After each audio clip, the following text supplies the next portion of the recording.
लोगों मैं इशारे में कहना चाहता हूं कि तुम जो तीर चलाओ तो कोई बात नहीं, तुम जो तीर चलाओ तो कोई बात नहीं, मैंने जख्म दिखाया तो बुरा मान गए। तुम जो तीर चलाओ तो कोई बात नहीं, मैंने जख्म दिखाया तो बुरा मान गए। मैं बड़ी आदर और सम्मान के साथ मोहतरम जनाब चंद्रशेखर आजाद साहब से गुजारिश करूंगा कि वो आए और अपनी बातों को रखें।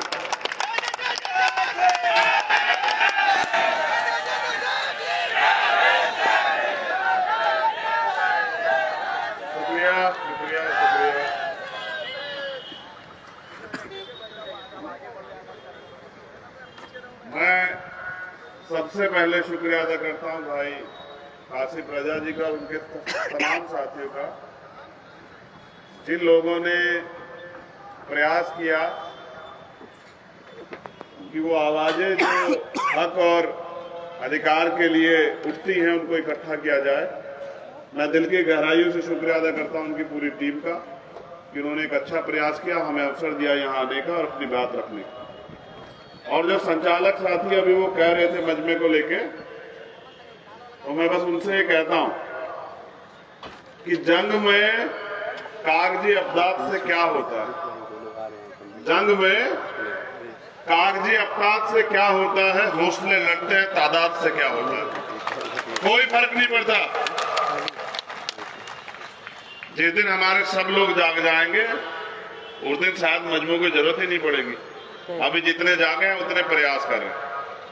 तो बहुत बहुत शुक्रिया के साथ जहां मंच पर तशरीफ फरमा हमारे तमाम सम्मानित साथी जो पूरे मुल्क में अन्याय, अत्याचार, हक अधिकार के लिए संघर्ष कर रहे हैं, आवाम को तैयार कर रहे हैं, मैं दिल से उनका शुक्रिया अदा करता हूं कि वो सब यहाँ मौजूद हैं। आप वहाँ चले जाइए, सामने से अच्छे से ले लीजिए। वो कौम के भी रहबर हैं और हमारे भी सरपरस्त हैं, क्योंकि मेरे सामने समय की समस्या है। मेरे दिल में तो बड़ी इच्छा थी कि आपके साथ लंबे समय तक रहूं, लेकिन समय और समस्याओं के कारण मुझे अपनी बात रख के यहां से जाना पड़ेगा। बस मैं अपने कम समय में ये कहना चाहता हूं कि मैं उस हक की उस हर लड़ाई में, जैसे आप दुआ में कहते हैं ना कि आपकी जाए दुआएं कबूल हो, मैं हक की हर एक लड़ाई में आपके साथ हूं और खून का कतरा भी देने के लिए तैयार हूं, कभी कमजोर नहीं पड़ने दूंगा। बस अपने नौजवान साथियों से दरखास्त करता हूं कि मेरे जाने के बाद वो अपनी कुर्सियां ना छोड़े, वो यहीं डटकर मेरे जाने के बाद जो लोग हमारे सम्मानित मजमे से खिताब करेंगे उनको सुने, सिर्फ सुने नहीं, उनकी बातों पर अमल करें और जो वो दिल से चाहते हैं उसको करके दिखाएं। यही आज के मुल्क के जो हालात है उसमें करने की जरूरत है। और यही आपका प्यार होगा कि अगर आप अपनी कुर्सियों पे मेरे जाने के बाद डटे रहते हैं तो मेरा प्यार और मजबूत हो जाएगा झारखंड के प्रति, जमशेदपुर के प्रति, कि उन्होंने मुझे मेरी बात को माना। सम्मानित साथियों, मुल्क के हालात आज बहुत खराब और हालात मुर्गों जैसे जो पकड़ा जाता वही चिल्लाता, फड़फड़ाता, बाकी लोग तमाशा देखते रहते हैं। क्योंकि हम एक बड़े आंदोलन को, एक बड़े लक्ष्य को हासिल करने की तरफ निकले हैं, मगर हमारे लोगों को लगता है कि वो आसानी से मिल जाएगा। तो मांगने से सिर्फ भीख मिलते हैं, अधिकार छीनने पड़ते हैं और जिनको छीनना है उनको अपने अंदर ताकत बनानी पड़ेगी और ताकत एकता से बनेगी, इत्तेहाद से बनेगी। और जिस एकता का प्रयास हम लोग कर रहे हैं कि हमेशा से इस लोकतंत्र में, जब से भारत आजाद हुआ तब से ठगे गए लोग और उससे पहले से ठगे आते लोग, हमारे यहाँ कहावत है कि आजमाए हुए को आजमाना नहीं चाहिए। जिनको आप आजमा चुके उनको आजमाना बंद कीजिए और जो लोग लड़ते हैं या लड़ना चाहते हैं, लड़ने का हौसला रखते हैं, उनका साथ दीजिए। अगर इस बात को आप अपने दिल में जगह देते तो मैं कहता हूं कि इनकलाब में कोई देर नहीं है। देश के अंदर एक ऐसा इनकलाब आएगा कि हर जालिम को जवाब मिलेगा। और मैं राहत इंदौरी साहब की कुछ लाइन लिख के लाया हूं, क्योंकि मैं तो एक सिपाही हूं, वो एक शायर थे, मैं एक सिपाही हूं, लेकिन उनकी वो लाइन आज के नाजुक हालात पे बड़ी फिट बैठती है। और मेरी इच्छा है कि वो लाइनें मैं आपके जो सामने जरूर रखूं। और मेरे दिल से ये इच्छा थी कि मैं उन लाइनों को आपको जरूर सुनाऊं। गौर कीजिएगा। अभी तो गनीमत है सब्र मेरा, अभी गनीमत है सब्र मेरा, अभी लबालब भरा नहीं। वो मुझको मुर्दा समझ रहा है, वो मुझको मुर्दा समझ रहा है, उसे कहो मैं मरा नहीं। वो कह रहा है, ये गौर करना, और ये सच है कि वो कह रहा है कुछ दिनों में मिटाकर रख दूंगा नस्ल तेरी। वो कह रहा है कि कुछ दिनों में मिटाकर रख दूंगा नस्ल तेरी। है उसकी आदत, है उसकी आदत, डरा रहा है मेरी फितरत, डरा नहीं हूं। ना कल डरे, ना आज डरे, और ना डरेंगे। ये मुल्क हमारा, और इस मुल्क में हम स्वाभिमान सम्मान के साथ जिएंगे, हक अधिकार के साथ जिएंगे। मैं समझता हूं कि आज हालात हमारे फेवर में नहीं है, लेकिन हमेशा हालात ऐसे नहीं रहेंगे। जिस दिन हमारे लोग दुश्मन को समझ जाएंगे, दोस्त को समझ जाएंगे, और अपनी जिम्मेदारी को समझ जाएंगे, जिस दिन वो लोग हक अधिकार के लिए लड़ने के लिए आ जाएंगे, मैदान में उतरेंगे, तो मैं पूरी जिम्मेदारी से कहता हूं कि दुश्मन में इतनी हिम्मत नहीं कि वो हमारे सामने खड़ा हो जाए। वो भाग खड़ा होगा, वो पीछे से वार करता है, वो धोखे से वार करता है।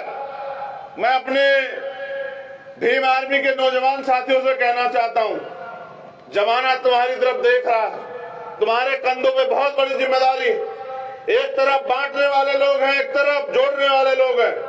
मैं आपसे उम्मीद करता हूं कि झारखंड में जो एकता होनी चाहिए थी बहुत दिन पहले, जो नहीं बन पाई, जो धर्म जाति के नाम पे बांट के दुश्मन राज कर रहा है, उसको जवाब देने का समय आ गया। ऐसे हालातों में, नाजुक हालातों में लोग उम्मीद करते हैं कि लोग खड़े हों और बाएं फैला के अपने भाइयों का इस्तकबाल करें, स्वागत करें, और एकता बना के एक दूसरे के हाथ पकड़ के साबित करें कि अब हम इनकी बातों में नहीं आने वाले। मैं ये कहना चाहता हूं पूरी जिम्मेदारी से, मेरा तजुर्बा है, मैंने पढ़ा इतिहास को कि मुल्क में कभी दंगे नहीं होते। मैं दंगों का जिक्र नहीं करना चाहता, क्योंकि ये एक षड्यंत्र है।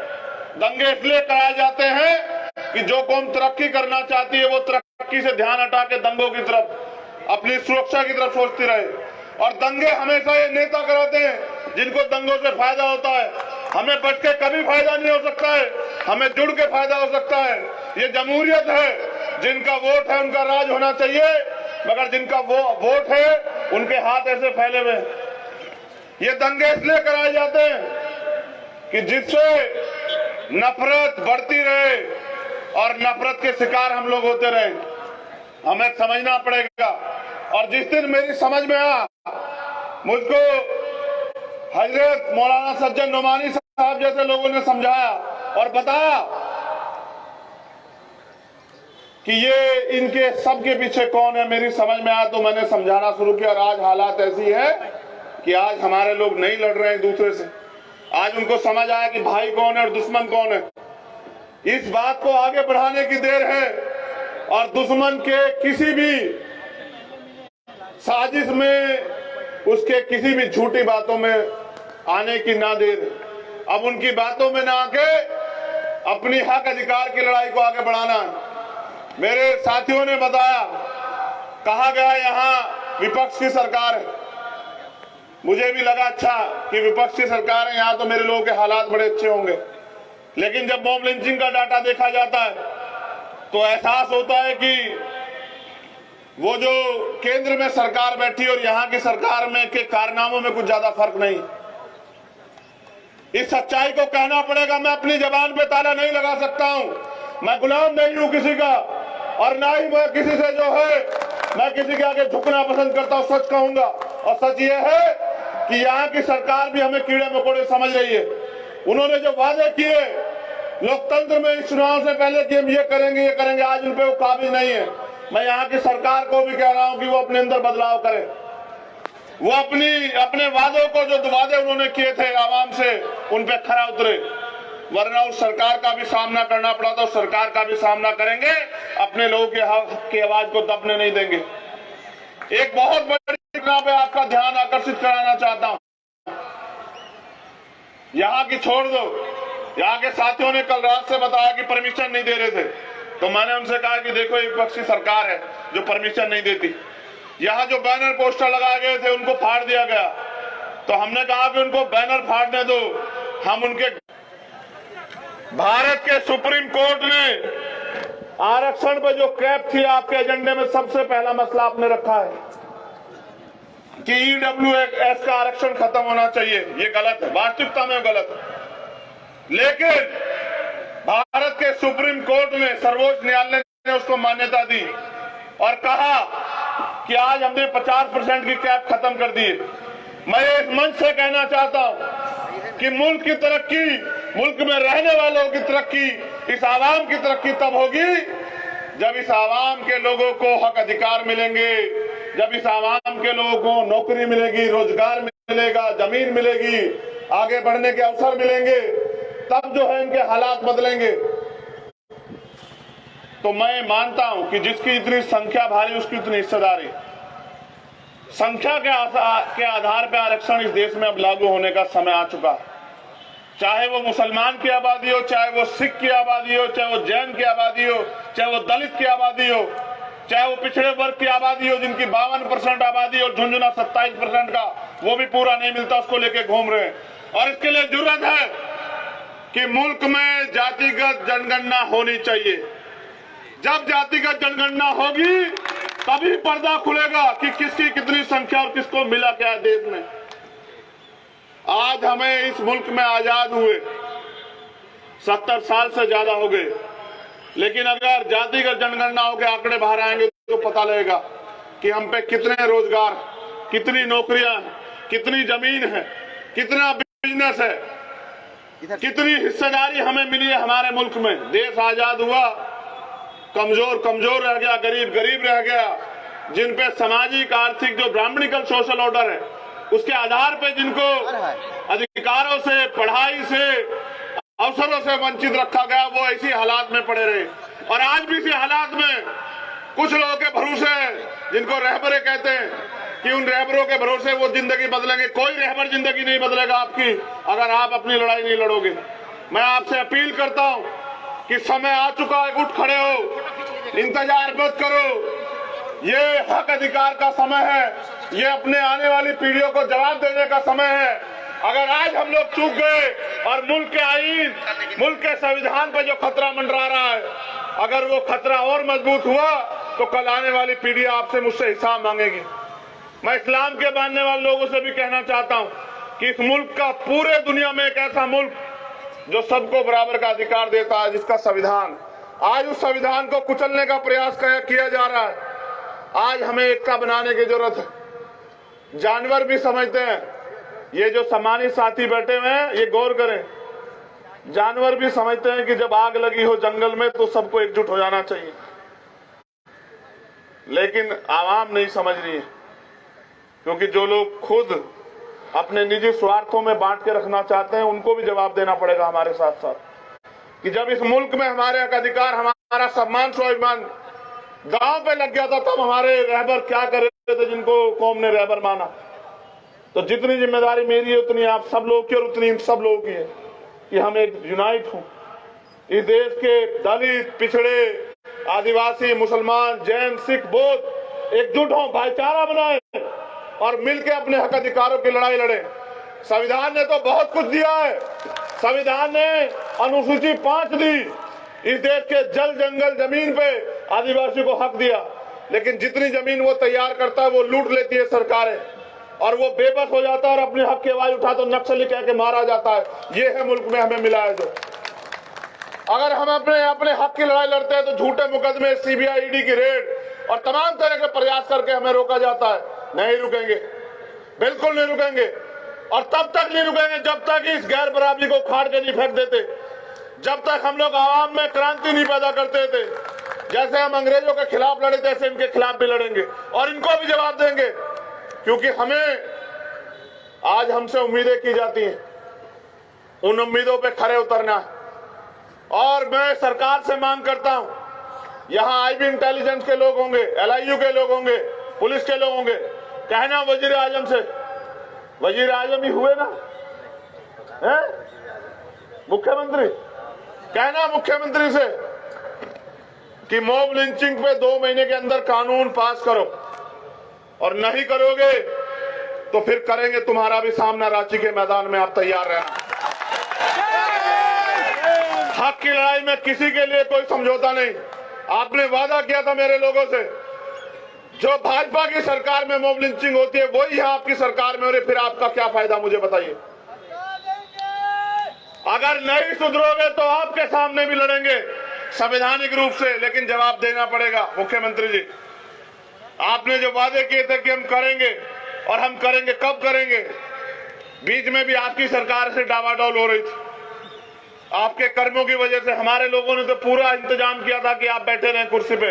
इसलिए आपसे कहना चाहता हूं कि हमारे जो मुद्दे यहां की इस अधिकार रैली ने रखे हैं, उनको आप अपने जहन से अपने साथियों के साथ मिलकर उनको अमल में लाएं और उन पे कुछ अच्छा करके दिखाएं।